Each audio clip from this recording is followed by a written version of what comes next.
Hi guys, good morning. Samahan nyo nga akong i-voice over ulit itong paglabas namin ni Vlogger Girl nyo kanina. Nga daw ang masusunod ngayong for today's video mga kalamon. Forward nga, nandito pa rin kami sa labas. Ayan nga, pangiti-ngiti dyan si kalamon nyo. Pero hiyang-hiya yan sa inyo dahil nga paulit-ulit nga daw yung vlog namin. Guys, masarap nga daw manalbos ng kamuti dyan no, sa bakanting loting yan kung saan yan ginagarden ng ating kababayan na Bicolano. Dulong yun, mayroon daw kalubi-lubi. Forward nga mga kalamon, nandito pa rin kami, naglalakad pa rin kami ni Vlogger Girl nyo. Humingi nga daw ako dyan ng dispensya sa inyo. Tapos i-focus ko nga daw kayo kay Vlogger Girl nyo. Masusunod, kaya ako na nga lang ang nag-adjust sa kanya. Sabi ko nga sa kanya, dito ka lang sa gilid, ay sa gitna kasi dyan sa gilid na yan guys. Pupuan kasi yan ng mga pusa, dyan nagtatambay kaya sa gitna kami ni Vlogger Girl nyo. Tapos dyan nga daw kami pupunta sa may pangatlong basketball court. Diyan pumunta ni Vlogger Girl nyo kasi nga maingay dahil may nagsusumba nga dyan. Tapos makulimlim daw ang panahon. Ayan nga, pinukus ko nga kayo dyan sa kalangitan. Makulimlim, diba? Yun na nga yung itsura natin dyan kasi haggard versiosa nga siya dyan. So anyway nga, nandito na nga kami sa may harapan ng basketball court. Ako nga daw dyan si Vlogger Girl nyo kasi ayaw niya nga dyan kasi nga maingay. May nagsusumba yan nga dyan sila ate. Diba nga yan, nagsusumba dyan. Marami nga sila dyan na nagsusumba. Nga ako dyan sa kanila kasi nga pati si nanay na nandyan sa labas nagsusumba din. Hindi nga sa dyan kasali sa nagsusurumbang yan. Diba may dalawa dun sa gilid. Sayaw din sila habang nagsusumba nga sila ate diba yun dyan. Tapos dito guys kami dumaan ni Vlogger Girl nyo. Nakita namin yung mga kalalakihan dyan naghihintay matapos ng sumba. Naman guys, yung susunod magbabasketball din sila. Tapos ayan nga sila dyan, di pa nga sila matapos dyan. Tapos sila kuya, na siguro sila kuya dyan kasi nga magbabasketball nga sila dyan pagkatapos na nagsusumba ng nila ate dyan. Diba?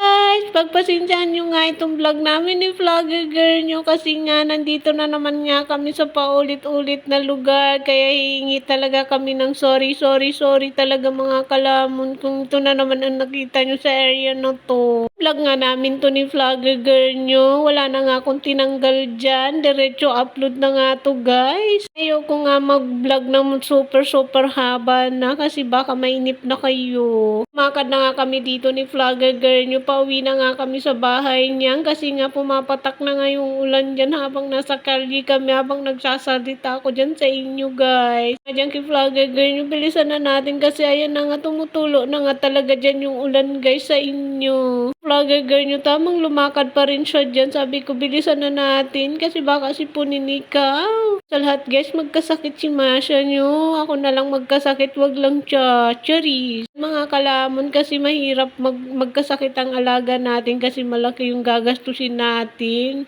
Mas malaki yung bayad sa hospital nila kisa sa atin. Pwede tayong uminom ng Bioflow, Biogesic, kahit ano pang gamot nyo sa sakit ng katawan. Pero sila, kailangan mo silang dalhin talaga sa doktor nila. Waiter forward nga, nandito pa rin kami. Tamang lumakad pa rin kami ni Vlogger Girl nyo dito. Pauwi na nga kami ng bahay niya. Guys, anong ganap nyo today? Daddy is the walking sa paulit-ulit nyong belly. Sabi ko nga dyan sa inyo.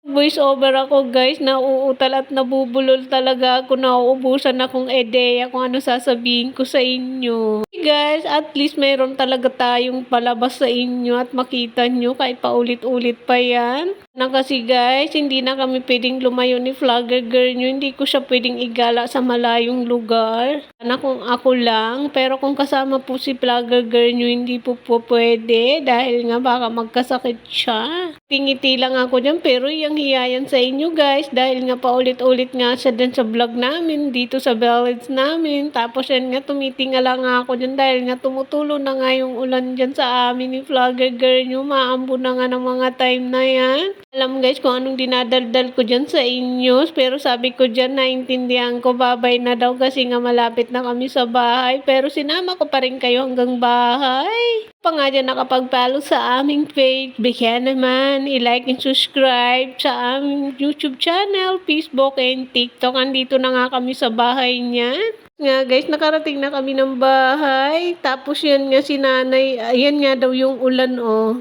Tumapatak na. Tapos ayan na, sabi ko nga mag-e-end na ako ng aking vlog for today. Ay nag-walking kami sa paulit-ulit namin, please. See you guys and God bless and good morning to all of you, Madam People. Happy Sunday. Linggo nga ngayon, magsimba-simba-simba tayo. Kagagal nyo nagpaulan, pero sinawag ko siya, sabi ko dito ka sa loob. Tapos yan na, umakyat na siya dyan kasi nga maglilinis na nga kami dyan. Tapos yan daw si Jay. Sabi ko nga dyan, mag-e-end na ako guys. Marami pong salamat. Thank you so much watching. Tapos yan nga guys, sabi ko nga dyan, mahaba na pala yung buhok ko. Yan kung gusto ko na magsirena, pwede na. Kasi nga matatakpan na yung bobis natin. Char! Is nude guys, pwede ba tong kalbuhin ko na yung buhok ko? Ibalik ko na sa dati yung hair natin. Talaga dati guys, kung hindi nyo natatanong is lalaki guys ako dati. Parang nga akong tibom-tibom dati. Kaya yan nga guys, nagbabay na ako sa inyo. Kung ano yung suggest nyo guys, kung pwede na ako magpagupit ng pang boy. Kaya maraming salamat. So yan nga daw si nanay. O, tawang-tawa nga ako dyan kinanay kasi nandiyan siya sa labas ng basketball court. So yan lang guys. Thank you so much watching. See you and bye-bye. See you next vlog. Bye!